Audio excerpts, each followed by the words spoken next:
നമ്മുടെ അടുത്ത experiment RC coupled amplifier. നമുക്കത് ഒന്ന് നോക്കാം. അതിൻ്റെ മുന്നേ നിങ്ങൾക്ക് അറിഞ്ഞിരിക്കേണ്ട ഒരു ചെറിയൊരു കാര്യമുണ്ട്. ഒരു ട്രാൻസിസ്റ്റർ RC VCC കൊടുക്കുന്നു, RB ജനറലായിട്ടുള്ള കാര്യമാണ്, പെട്ടെന്ന് പറഞ്ഞു പോവുകയാണ്. നിങ്ങളത് പഠിച്ചിട്ടുണ്ട്. DC ലോഡ് ലൈനെ കുറിച്ചാണ് പറയുന്നത്. ഈ transistor is a current controlled current device. Means IB എന്ന കറണ്ട് IC എന്ന കറണ്ടിനെ കൺട്രോൾ ചെയ്യുന്നു. Equation IC = beta times IB. നമ്മുടെ ഇവിടെ ഔട്ട്പുട്ടിലെ ഈ ഇക്വേഷൻ എഴുതുകയാണെങ്കിൽ ഇത് വോൾട്ടേജ് എവിടെയുള്ള collector voltage with respect to emitter VCE. ഇതിൻ്റെ ഔട്ട്പുട്ടിലുള്ള ഈ ഒരു ഇക്വേഷൻ എഴുതുകയാണെങ്കിൽ VCC = ഔട്ട്പുട്ട് വോൾട്ടേജ് VCC = ഇതിൽ കൂടെ പോകുന്ന കറണ്ട് ഇൻറ്റു ഈ റെസിസ്റ്റൻസ് IC. ഇതിൽ കൂടെ പോകുന്ന കറണ്ട് IC ആണ്, RC + VCE. ഇതാണ് ഇക്വേഷൻ. ഈ ഇക്വേഷൻ നോക്കിയാൽ നമുക്കൊരു കാര്യം മനസ്സിലാകും. IC 0 ആണെങ്കിൽ എന്ത് സംഭവിക്കും? നമുക്ക് ഇതൊരു ഗ്രാഫായിട്ട് പ്ലോട്ട് ചെയ്യുകയാണെങ്കിൽ ഈ ആക്സിസ് ICയും ഈ ആക്സിസ് VCEയും ആയിട്ട് എടുക്കുകയാണെങ്കിൽ ഇവിടെ ചേഞ്ച് ചെയ്യുന്നത് VC ആയിട്ട് എടുക്കുകയാണ്. RC കോൺസ്റ്റൻ്റ് ആണ്, അതുകൊണ്ടാണ്. VCയും ഇതായിട്ട് എടുക്കുകയാണെങ്കിൽ IC 0 ആണെങ്കിൽ മീൻസ് IC 0 ഇവിടെ ആണെങ്കിൽ VCC = VCE ആയിരിക്കും. അപ്പം ഇത് VCC ആയിരിക്കും. ഇനി VCE 0 ആണെങ്കിലോ, ഇവിടെ ആണെങ്കിലോ IC എന്തായിരിക്കും? IC = VCC/RC ആയിരിക്കും. മീൻസ് മാക്സിമം വാല്യൂ VCC/RC ആയിരിക്കും. അതായത് IC 0 എന്ന കേസ് VCC = VCയും, VCE 0 എന്ന കേസ് IC = VCC/RC ആയിരിക്കും. എന്ന് വെച്ചാൽ ഇത് രണ്ട് എക്സ്ട്രീം കണ്ടീഷനാണ്, ഇവിടെയും ഇവിടെയും. ഈ കണ്ടീഷനുള്ളിലെ ഒരു ട്രാൻസിസ്റ്റർ ഈ ഒരു VCCയിൽ വർക്ക് ചെയ്യുള്ളൂ. മനസ്സിലായോ? ഈ ഒരു ടെക്നിക്കാണ്. നമ്മൾ ഇതിൻ്റെ മേലോട്ട് പോവില്ല. ഇതിനോട്ട് മേലോട്ട് പോയാൽ ഒരിക്കലും ഇതിന് VCC/RCനേക്കാളും കൂടുതലുള്ളൊരു വാല്യൂ സ്വീകരിക്കാൻ പറ്റില്ല ICക്ക്, കളക്ടർ കറണ്ടിന്. അതുകൊണ്ട് ഈ ഭാഗം ക്ലിപ്പാകും. ഇതിൻ്റെ താഴോട്ടും പോകാൻ പറ്റില്ല. കാരണം അന്നേരം ഈ VCനേക്കാളും താഴോട്ട് പോകാൻ കഴിയാത്തത് കൊണ്ട് ആ ഭാഗവും ക്ലിപ്പാകും. അപ്പം സാധാരണ നമ്മൾ ഈ ട്രാൻസിസ്റ്റർ ആംപ്ലിഫയർ ആയിട്ടാണ് മെയിനായിട്ട് യൂസ് ചെയ്യുന്നത്. ഒരു ചെറിയൊരു ഇൻപുട്ടിൽ വലിയൊരു ചേഞ്ച് ഉണ്ടാക്കാൻ വേണ്ടിയിട്ടാണ് നമ്മൾ യൂസ് ചെയ്യുന്നത്. അങ്ങനെയാണെങ്കിൽ നമ്മൾ ഈ ഒരു കണ്ടീഷനിലാണ് ഈ ട്രാൻസിസ്റ്റർ വർക്ക് ചെയ്യുള്ളൂ. അങ്ങനെയാണെങ്കിൽ ഈ കണ്ടീഷനിൽ ഏറ്റവും ബെറ്റർ ഓപ്പറേഷൻ എന്ന് പറയുന്നത് എവിടെ ഫിക്സ് ചെയ്യണം എന്നുള്ളതാണ്. ഇതിനെ സെൻട്രൽ ഫിക്സ് ചെയ്താൽ നമുക്ക് മുകളിലോട്ടും താഴോട്ടും പോസിറ്റീവ് ഗോയിങ് പൾസും അതേപോലെ തന്നെ നെഗറ്റീവ് ഗോയിങ് സിഗ്നലും, ഈ സിഗ്നൽ ഏറ്റവും കറക്റ്റ് ആകണമെങ്കിൽ ഇത് സെൻട്രൽ ഫിക്സ് ചെയ്തിട്ടുണ്ടെങ്കിൽ നമുക്ക് മാക്സിമം സ്വിങ് നമുക്ക് കിട്ടും. ഇവിടെ ഫിക്സ് ചെയ്താലോ മേൽഭാഗം ക്ലിപ്പാകും, പക്ഷേ താഴ്ഭാഗം നന്നായിട്ട് കിട്ടും. താഴെ ഫിക്സ് ചെയ്താലോ മേൽഭാഗം കിട്ടും, താഴ്ഭാഗം ക്ലിപ്പാകും. ഓക്കെ, അപ്പം നമ്മളെ ഈ ഓപ്പറേഷനിൽ മനസ്സിലാക്കേണ്ട ഒരു കാര്യം, ഇതിനെ സെൻട്രൽ ഫിക്സ് ചെയ്യുക എന്നുള്ളത്. ഈ സെൻറ്റർ എന്ന് പറയുന്നത് എന്താ? സെൻറ്റർ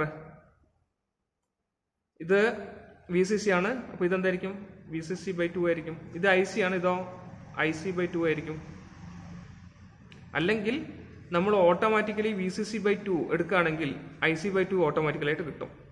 ഓക്കെ, ഇതാണ് ഇതിൻ്റെ ഒരു പോയിന്റ്. നമ്മൾ ഓപ്പറേറ്റ് ചെയ്യാൻ പോകുന്ന പോയിന്റ് ഇതാണ്. ഓപ്പറേഷൻ നടത്തേണ്ട പോയിന്റ് ഇതാണ്. ഈ പോയിന്റിൽ വേണം എല്ലാ ട്രാൻസിസ്റ്ററും ആംപ്ലിഫയർ ആയിട്ട് വർക്ക് ചെയ്യാൻ. എല്ലാം എന്ന് പറയുന്നില്ല. ചില കേസിൽ ഇത് ഇവിടെ ഫിക്സ് ചെയ്യും, എന്നിട്ട് പോസിറ്റീവിന് മാക്സിമം സ്വിങ് കൊടുക്കും. അതേപോലെ തന്നെ ചിലത് ഇവിടെ ഫിക്സ് ചെയ്യും, നെഗറ്റീവിന് മാക്സിമം സ്വിങ് കൊടുക്കും, എന്നിട്ട് രണ്ടും കൂടെ കമ്പൈൻ ചെയ്യും. അങ്ങനത്തെ കുറേ പവർ ആംപ്ലിഫയറും കുറേ അങ്ങനത്തെ കേസുകളൊക്കെ ഉണ്ട്. നമ്മൾ അതിനെപ്പറ്റിയല്ല ഇപ്പം പറയുന്നത്. നമ്മുടെ RC കപ്പിൾഡ് ആംപ്ലിഫയറിൽ നമ്മൾ യൂസ് ചെയ്യുന്ന ഒരു ടെക്നിക്കാണിത്. എന്ന് വെച്ചാൽ എന്താ സാധനം? VCE = 50% ഓഫ് VCC ആയിരിക്കണം എന്നുള്ള ഈ ഒരു കണ്ടീഷൻ, അത് നിങ്ങൾ മനസ്സിലാക്കുക. Circuit experiment single stage RC coupled amplifier.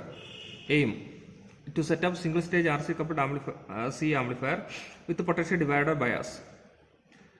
Observe the phase difference between input and output waveform. Measure midband gain. Plot the frequency response and determine bandwidth. ഇത്രയും കാര്യങ്ങളാണ് നോക്കാനുള്ളത്. നമുക്ക് ഓരോന്നായിട്ട് നോക്കാം. ഇതാണ് നമ്മുടെ സർക്യൂട്ട് ഡയഗ്രാം.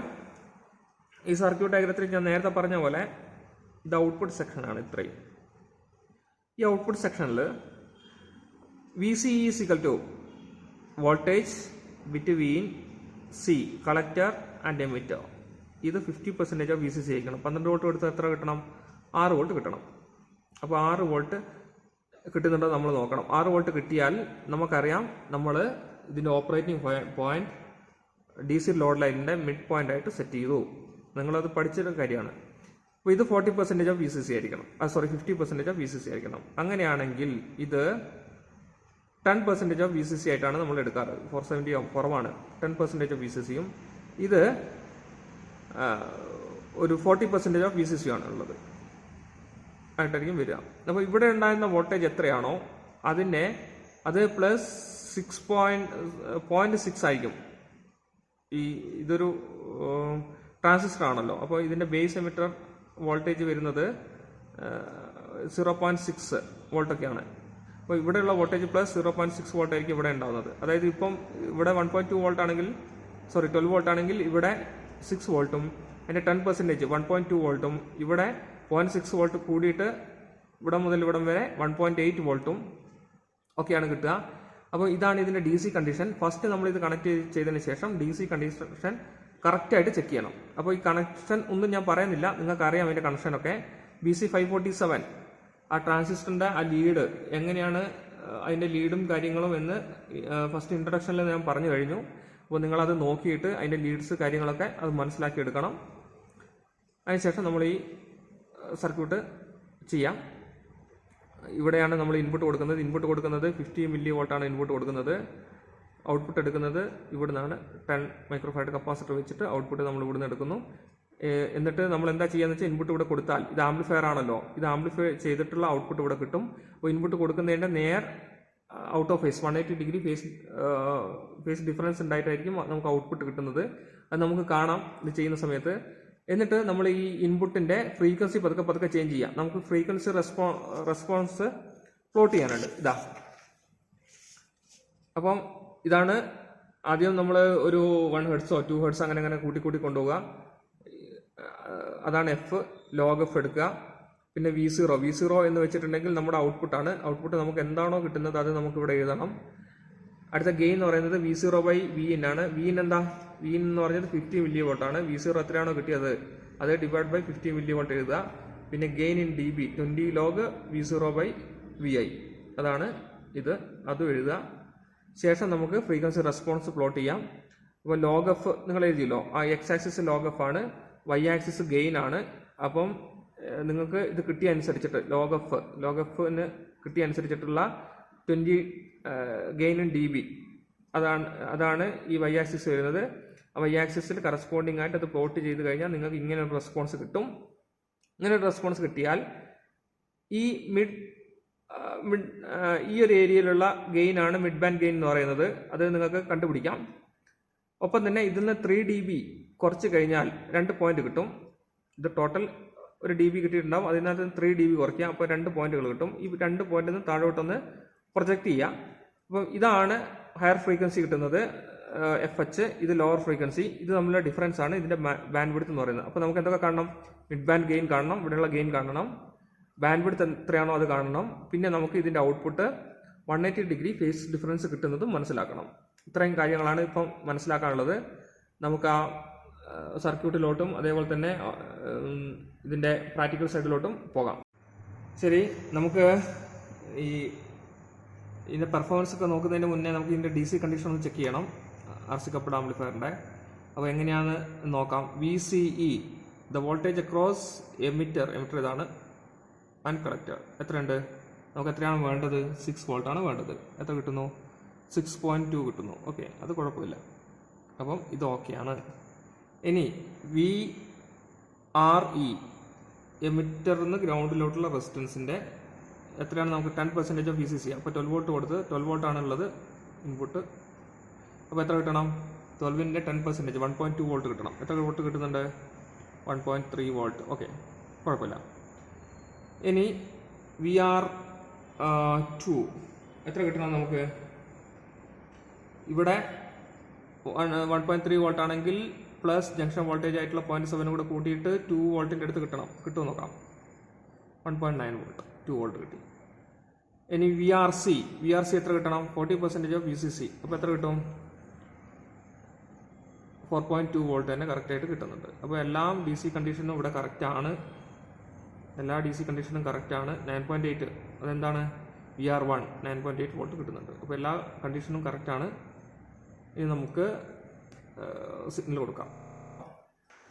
ഇതാണ് RC കപ്പിൾഡ് ആംപ്ലിഫയറിൻ്റെ സർക്യൂട്ട് ഡയഗ്രാം. ഇവിടെ VCC വരുന്നു. ഈ റെയിൽ ഫുള്ള് ഇപ്പോൾ VCC ആയിട്ടാണ് എടുത്തിരിക്കുന്നത്. ഈ റെയിൽ ഫുള്ള് ഗ്രൗണ്ട് ആയിട്ടാണ് എടുത്തിരിക്കുന്നത്. ഇവിടെ ഇൻപുട്ട് കൊടുത്തു.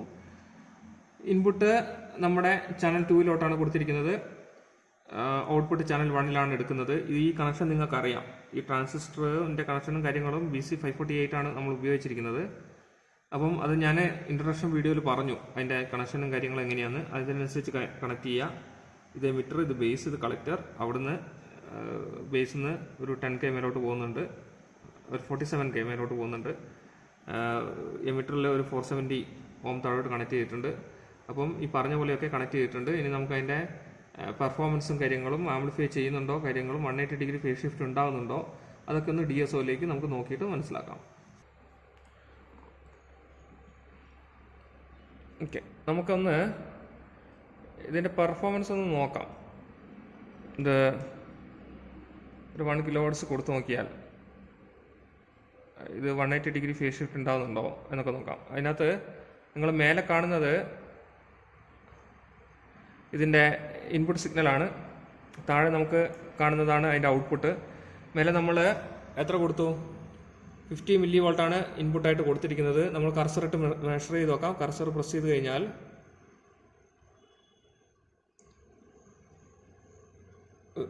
ഒരു കർസറിൻ്റെ അവിടെയും മറ്റേ കർസറിൻ്റെ മേലെയും ഫിക്സ് ചെയ്ത് കഴിഞ്ഞാൽ എത്ര കിട്ടി? 46. ഓക്കെ, 48 മില്ലി വോൾട്ട് കിട്ടി. 50 മില്ലി വോൾട്ട് തന്നെ. ഔട്ട്പുട്ട് ഉള്ളത് ഇവിടെയാണ്.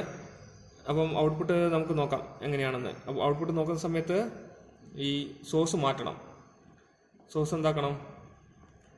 CH1 ആക്കണം. എന്നിട്ട് വേണം മെഷർ ചെയ്യാൻ.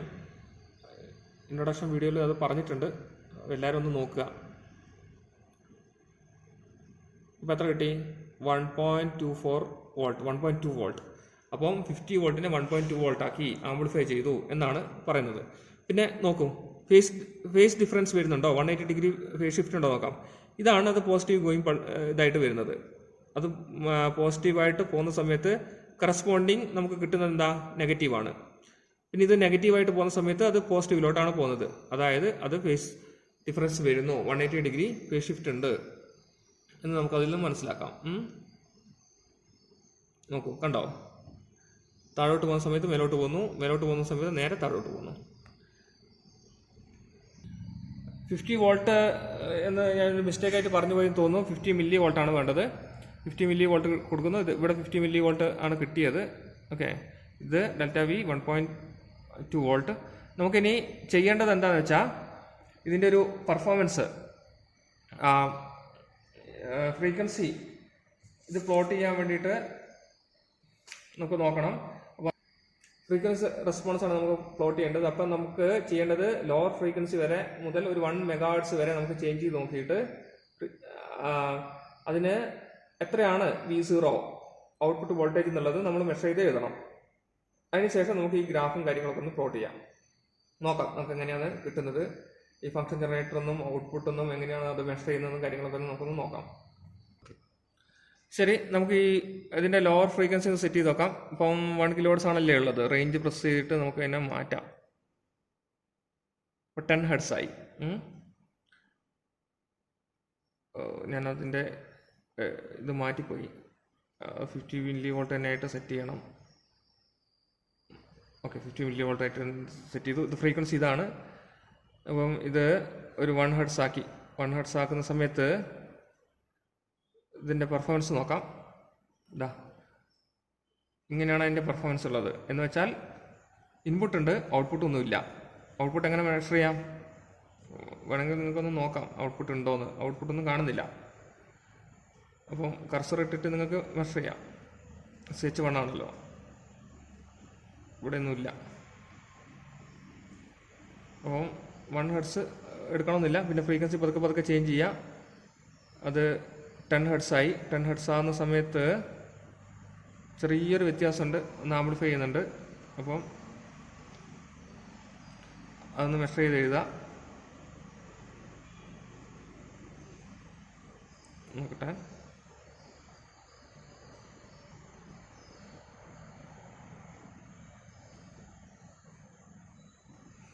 നോക്കാം. പിന്നെ നമുക്ക് അത് ഫ്രീക്വൻസി ഒന്ന് കൂട്ടിക്കൊടുത്ത് നോക്കാം. ഫ്രീക്വൻസി പതുക്കെ ഇൻക്രീസ് ചെയ്യുന്നു. ഇൻക്രീസ് ചെയ്യുന്നതനുസരിച്ചിട്ട് നമുക്ക് ഇവിടെ ഒന്ന് ഇൻക്രീസ് ചെയ്ത് തന്നെ കിട്ടും. 50 വോൾട്ട് എന്നുള്ളത് 50 മില്ലി വോൾട്ട് നമ്മൾ ഇൻപുട്ട് കൊടുക്കുന്നു. ഔട്ട്പുട്ടിൽ എത്ര കിട്ടുന്നു? അറൗണ്ട് 48 മില്ലി വോൾട്ട് ഒക്കെ തന്നെയായിട്ട് കിട്ടുന്നു. വീണ്ടും നമുക്കതൊന്ന് ഇൻക്രീസ് ചെയ്ത് നോക്കാം. ഫ്രീക്വൻസി ഒരു 100 ഹെർട്സ് ഒക്കെ ആകുന്ന സമയത്ത് എന്ത് സംഭവിക്കുന്നു നോക്കാം. 100 ഹെർട്സായി. 100 ഹെർട്സ് ആകുന്ന സമയത്ത് ഇതാ നമുക്ക് ഈ രീതിയിലാണ് കിട്ടിയിരിക്കുന്നത്. അപ്പോൾ എങ്ങനെ മെഷർ ചെയ്യാം? കർസർ ഇടുക, ഒരു കർസർ ഇവിടെ ഫിക്സ് ചെയ്യുക, അടുത്ത കർസർ ഇവിടെ ഫിക്സ് ചെയ്യുക. അപ്പോൾ എന്തായി? ഇതാണ് അതിൻ്റെ ഡിഫറൻസ്. എത്രയായി? 172 മില്ലി വോൾട്ട് കിട്ടി. വീണ്ടും നമ്മൾ ഫ്രീക്വൻസി മാറ്റുന്നു. ഫ്രീക്വൻസി എന്താക്കുന്നു എന്ന് വെച്ചാൽ അറൗണ്ട് ഒരു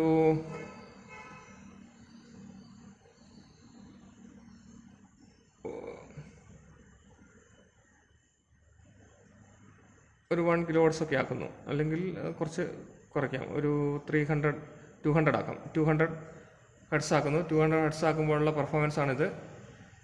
ഇതാണ് സിഗ്നൽ. നോക്കാം, നിങ്ങൾക്ക് ഇങ്ങനെ മെഷർ ചെയ്യാം. കർസർ ഇട്ട് തന്നെ മെഷർ ചെയ്യാം. ഒരു കർസർ ഇവിടെ ഫിക്സ് ചെയ്യുക, അടുത്തത് ഇവിടെ ഫിക്സ് ചെയ്യുക, എന്നിട്ട് ഫ്രീക്വൻസി എഴുതുക, ഔട്ട്പുട്ട് വോൾട്ടേജ് എത്രയാണോ അത് എഴുതുക. വീണ്ടും നമ്മൾ എന്ത് ചെയ്യുന്നു? അത്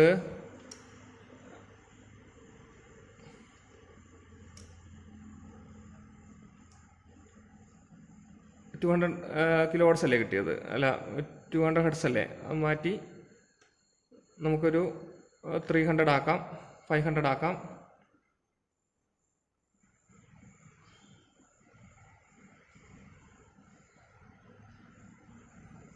ആ സമയം റൺ ആൻഡ് സ്റ്റോപ്പ് ചെയ്തിട്ട് വീണ്ടും നിങ്ങൾക്ക് മെഷർ ചെയ്യാം.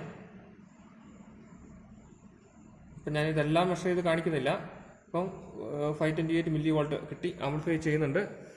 വീണ്ടും ഫ്രീക്വൻസി മാറ്റാം. അങ്ങനെ നമുക്ക് 1 കിലോ ഹെർട്സ് ആയാൽ എത്ര കിട്ടി?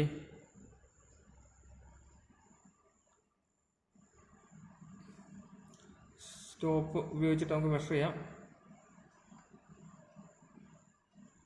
1.16 കിട്ടി. ഇങ്ങനെ ഓരോ പ്രാവശ്യവും നിങ്ങൾ ചെയ്യണം. അപ്പോൾ ഞാൻ എല്ലാം ചെയ്യുന്നില്ല. ഞാൻ ഒന്ന് ഫ്രീക്വൻസി ഒന്ന് ഫുള്ളായിട്ട് വേരി ചെയ്ത് കാണിച്ചു തരാം. ഇനി വീണ്ടും വേരി ചെയ്യുന്നു.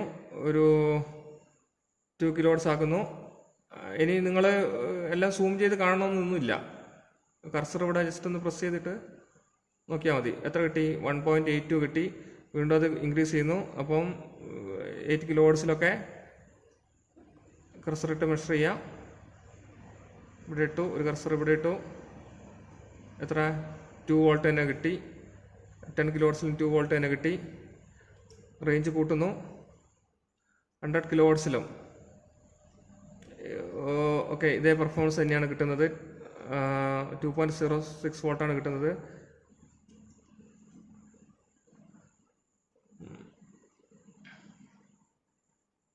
പിന്നെ വീണ്ടും ഇൻക്രീസ് ചെയ്യുന്നു. വീണ്ടും ഇൻക്രീസ് ചെയ്യുന്നതനുസരിച്ചിട്ട് എത്ര വോൾട്ടായി? 450 കിലോ ഹെർട്സിൽ അതിൻ്റെ റെസ്പോൺസ് ഇങ്ങനെയാണ് കിട്ടുന്നത്. വീണ്ടും ഫ്രീക്വൻസിനെ ഇൻക്രീസ് ചെയ്യുന്നു. ഫ്രീക്വൻസിനെ ഇൻക്രീസ് ചെയ്തതിന് ശേഷം ഫ്രീക്വൻസി ഇൻക്രീസ് ചെയ്യുന്നു.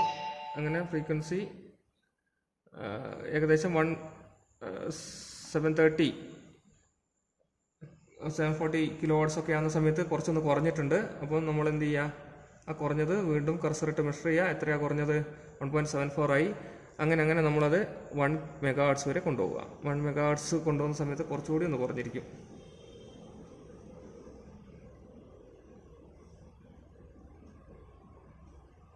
കുറച്ചുകൂടി ഒന്ന് കുറഞ്ഞിരിക്കും. അത് ഏകദേശം 1.6 വോൾട്ടാവും. ഇത് മുഴുവൻ നമ്മൾ മെഷർ ചെയ്യുക.